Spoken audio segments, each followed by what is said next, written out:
With the inauguration of Joe Biden now behind us, you might think the 25,000 plus National Guardsmen deployed to the Capitol would be sent home to their respective states, right? Maybe not. News outlets are reporting that as many as 5,000 National Guard troops could remain in Washington, D.C. through mid-March due to the fear of mass protests during the impeachment trial of former President Trump. The news comes days after photos emerged showing members of the National Guard being forced to camp out in a parking garage while they were stationed in D.C. According to reporting by Politico, the parking garage had no internet reception, one electrical outlet, and one bathroom with 2 stalls for 5,000 soldiers. The news led to an outcry amongst lawmakers, including Congressman Michael Waltz of Florida. At least some congressmen were upset about this. Congressman Waltz tweeted, quote, "This treatment is beyond despicable.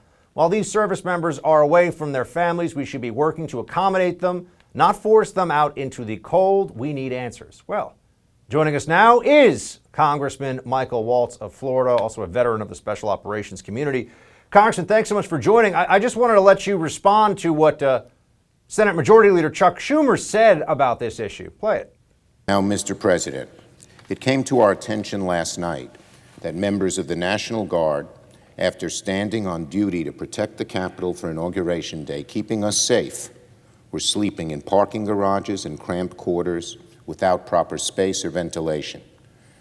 It was utterly unacceptable. I have told those who run the security of the Capitol that it can never happen again, and I pledge to every National Guard member that it will not happen again. Did this happen, Congressman, because of the photo op the Democrats needed? What went on here? I want to know why it happened in the first place. I'm told by soldiers on the ground, including some of the leadership, that it was actually members and staff that were complaining that they were sleeping in the office buildings during their breaks. Keep in mind, they're standing out on this fence line, staring into the abyss all night long, about 15 feet apart on 12-hour shifts. So they were just taking breaks. And apparently that was offensive to someone. We'll continue to press to get to the bottom of it. But I think the bigger question here is twofold. One, what was the threat reporting that drove the 26,000 guardsmen number? Keep in mind, they're not just sitting around like active duty, ready to spring at a moment's notice or leap at a moment's notice. They have businesses, they have civilian careers. Many of them are single parents. They have kids they've left behind. Fine, they came and did it for the inauguration, but what is the threat reporting that's now driving this 5,000 to 7,000 number for months at a time? For months at a time. And number two is, do they need to be standing shoulder to shoulder so that Pelosi and Schumer can look out their window and feel secure? I mean, this is 5 times the number of troops we have in Afghanistan and Iraq combined. It's stunning. Meanwhile, they still need to be doing COVID. They still need to be doing vaccine distribution, natural disasters, their overseas missions. This is an abuse of a critical military asset. And my message to them is, this is a law enforcement problem. If you really want law enforcement to be able to deal with it, how about we fund the police and stop the left from introducing bills, which they're doing as we speak, to defund federal law enforcement? You mentioned COVID. It's stunning as you see these photos. This is indoors in very close quarters. A lot of members of the National Guard. This is where they have to post up because they're doing their duty.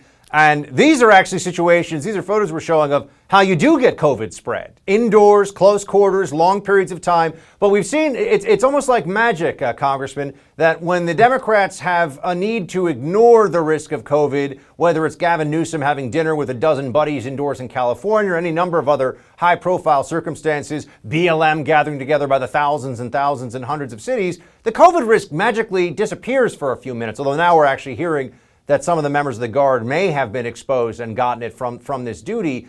But you bring up the threat reporting. Why isn't this obviously being dealt with as a law enforcement problem? On what basis are they claiming that there's effectively a need to protect D.C. as though there's an imminent insurgency, something you and I have both spent some time dealing with under real circumstances? Well, that's the exact questions that I've sent formally over to the Pentagon and over to the Department of Justice.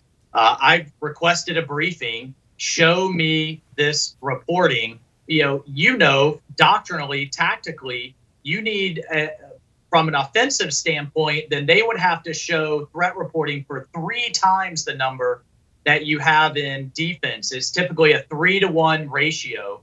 And I am, I'm finding it hard to believe that there's reporting for 75,000, or now if you're asking for 7,000, then 21,000 insurgents, armed insurgents that you need the military with automatic weapons, with their body armor to defend against. I mean, I'm not dismissing what happened January 6th. I was on the House floor when it happened, and they absolutely need to be prosecuted and brought to justice. But to continue this going forward, one can only speculate. I think Speaker Pelosi, frankly, likes the optic of having the United States military there to defend the Capitol against these Trump supporters that, folks have yet to show me while the impeachment trial goes on. And that is politicizing the military. It's politics at its worst. And meanwhile, these men and women who have been mobilized for issue after issue, from natural disasters to COVID to overseas missions, are now away from their families once again in perpetuity, and we have no answers as to why. Congressman, I also wanted to ask about your feelings, given what we're hearing this week, about how the pathway to unity, if you listen to Chuck Schumer, if you listen to many Democrats, and even a handful of Republicans, including Mitt Romney in the Senate, the pathway to unity is through this process of a post-presidency impeachment trial. What do you say to that? Look, this is pouring fuel on the fire. I mean, this is just pouring salt in the wounds of millions of Americans who have real concerns. I expressed them as well about this election. One of the things that we have to understand is Florida had many, many issues with their elections over the years, and their state legislature stepped up and got it fixed, and now we have none. That's where this needs to be fixed. It needs to be fixed in Georgia, Pennsylvania, Wisconsin, Michigan. Those state legislators need to do their job and rein in the abuses of the election that occurred under the cover of COVID. That's the path to having confidence amongst our population in election integrity and how our elections are run, so that they feel like they can take out their grievances at the ballot box, not through any type of violence. We need to condemn violence across the board, but it needs to be equal condemnation on extremes on both the right and the left. But what they're doing with this impeachment trial, frankly, is unconstitutional. And we're seeing now that Chief Justice Roberts doesn't feel like he needs to preside over an unconstitutional process, because the Constitution calls for him to preside over a current sitting president, not one that has already left office. So now you may have this new Senate President pro tempore, Senator Leahy, who's a Democrat, acting as both judge and juror. And if the purpose of the impeachment trial is to remove a sitting president, makes no sense to me to do it with a president that's already left office.